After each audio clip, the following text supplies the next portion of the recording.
सोलापूर जिल्ह्यातून एक अत्यंत धक्कादायक आणि थरारक बातमी समोर येते आहे। माळशिरस तालुक्यात भर दिवसा एका महिलेवर गोळीबार करून तिची निर्गुण हत्या करण्यात आली आहे। या घटनेमुळे संपूर्ण परिसरात प्रचंड खळबळ उडालेली आहे। ही धक्कादायक घटना अकलूज पोलीस ठाण्याच्या हद्दीतील चौंडेश्वरवाडी या गावात घडलेली आहे। उषा विजय साठे असं मृत महिलेचं नाव आहे। मिळालेल्या प्राथमिक माहितीनुसार मृत उषा साठे या नेहमीप्रमाणे आपल्या शेतात काम करत होत्या। त्याच वेळी सचिन देशमुख नावाचा व्यक्ती तिथं आला।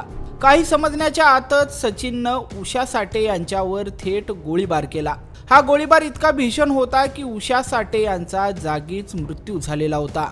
भर दिवसा गावात गोळीबाराचा आवाज झाल्याने परिसरात एकच गोंधळ आणि भीतीचं वातावरण निर्माण झालेलं होतं। नेमका हा गोळीबार का करण्यात आला, हत्येमागचं मुख्य कारण काय होतं, याबाबतची अधिकृत माहिती अद्याप समोर आलेली नाहीये। दरम्यान घटनेची माहिती मिळताच अकलूज पोलीस ठाण्याचे पथक तात्काळ घटनास्थळी दाखल झालेलं होतं। पोलिसांनी मृतदेह ताब्यात घेऊन या धक्कादायक हत्येप्रकरणी अकलूज पोलीस हे पुढील तपास करतायत।